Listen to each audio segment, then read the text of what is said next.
Shalom, salam sejahtera bagi kita semua.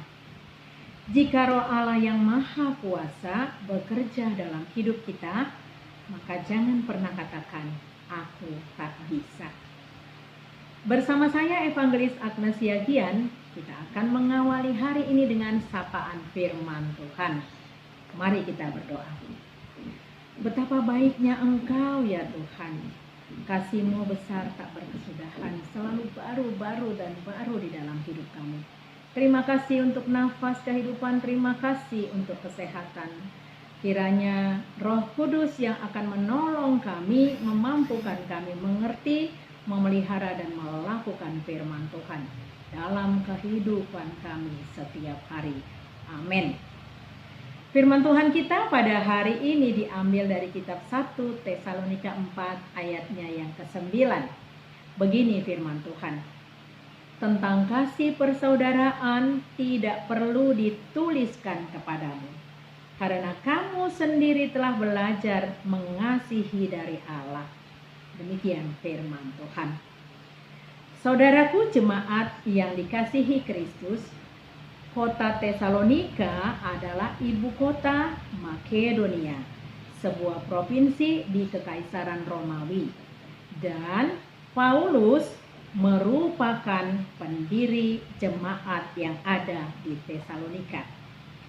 Surat Paulus yang pertama ini memiliki tujuan yang sangat khusus.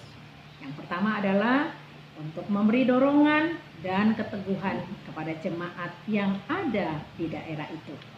Selanjutnya, Paulus bersyukur atas berita yang diterimanya tentang iman dan kasih mereka.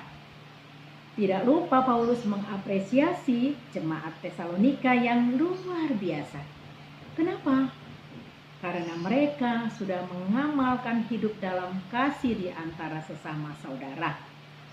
Bahkan mereka telah melakukan kasih itu secara lintas wilayah, yakni dengan mengasihi saudara yang ada di seluruh wilayah Makedonia. Dan itu mereka belum saling mengenal. Apa rahasianya? Ternyata jemaat Tesalonika belajar mengasihi itu sendiri dari Tuhan Yesus Kristus yang telah mengasihi mereka terlebih dahulu. Hidup yang berdampak yang sangat besar yang dialami jemaat Tesalonika dengan meniru kasih Kristus yang mengajarkan juga untuk mengasihi sesama atau mengasihi saudara. Saudaraku, jemaat Tesalonika adalah contoh atau patron gereja yang bertumbuh imannya, berkembang imannya di dalam kasih Kristus.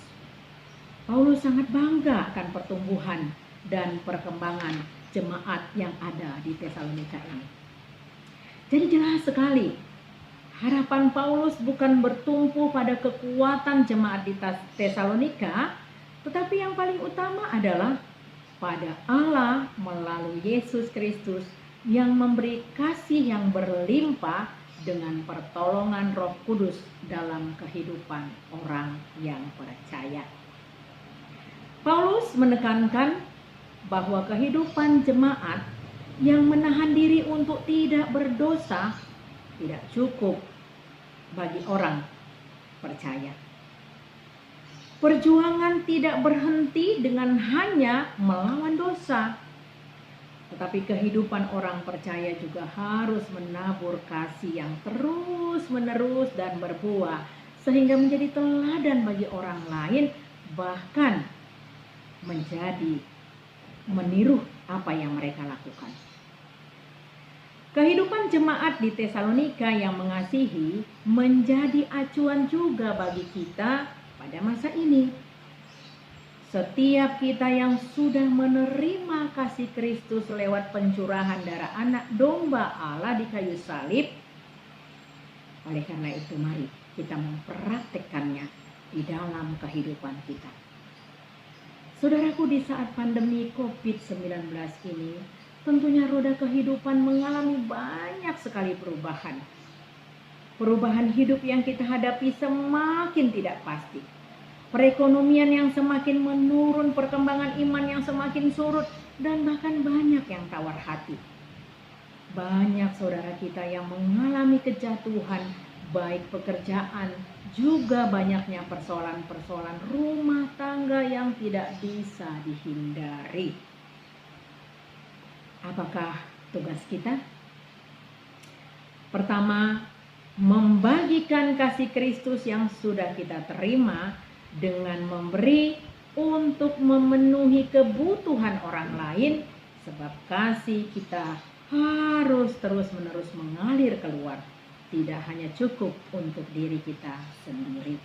Lalu selanjutnya, jangan suka menunda-nunda menolong orang lain dengan alasan belum waktunya, atau untuk diri sendiri saja saya belum mampu.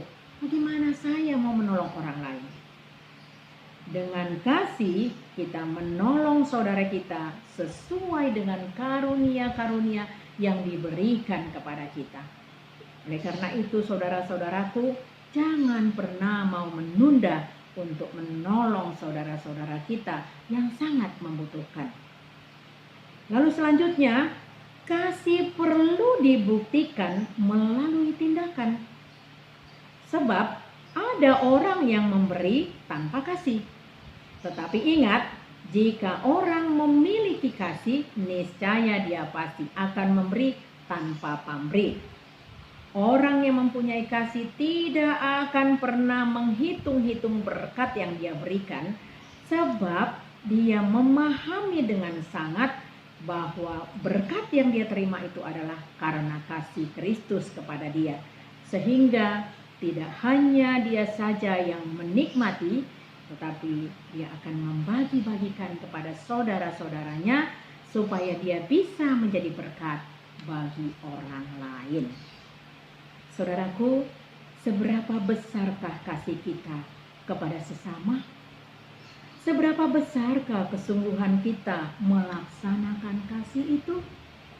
Sudahkah kita mengajarkan praktek hidup kasih itu kepada anak-anak kita sebagai generasi gereja?